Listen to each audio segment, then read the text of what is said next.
Dolce dhe Edi më në fund pajtohen, pas një periudhe heshtjeje që kishte rënduar mbi ta si një re e dendur.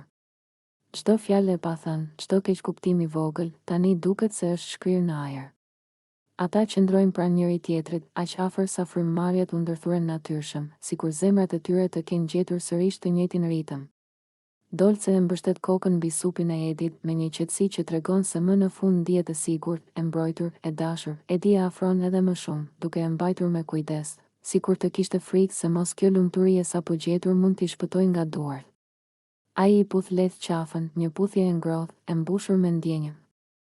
Jo për të ndezur pasionin, por për të treguar dashurinë dhe pendesën. Është një gjest i vogël, por që flet shumë, flet për mallin, për mungesën, për premtimin se këtë herë do të jetë ndryshe. Sytë e Dolces tregojnë gjithçka. Aty lexohet dashuria e thellë, ajo dashuri që nuk shuhet edhe kur plagoset.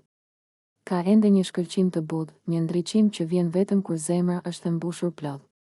Ajo buzëqesh lehtë, pa fjalë, sepse nuk ka më nevojë për të gjithçka që donte të dëgjonte. Tashmë e ndjen, ata rrinë ashtu për një kohë, të heshtur, por të lumtur. Heshtja mes tyre nuk është më e rënë, por e ëmbël. Është heshtja e dy njerëzve që e kuptojnë njëri tjetrin pa pasur nevojë të flasin. Në atë moment, bota jashtë nuk ka rëndësi.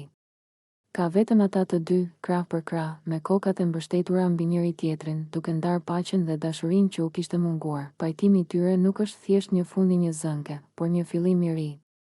Një fillim i ndërtuar mbi ndjenjat e vërteta, mbi faljen dhe mbi dëshirën për të ecur përpara së bashku. Dhe ndërsa Edi e shtrëngon Dolcen edhe një herë, bëhet e qartë se kjo dashuri, me gjithë vështirësitë, është ende gjallë, ende e fortë dhe më e bukur se kurrë.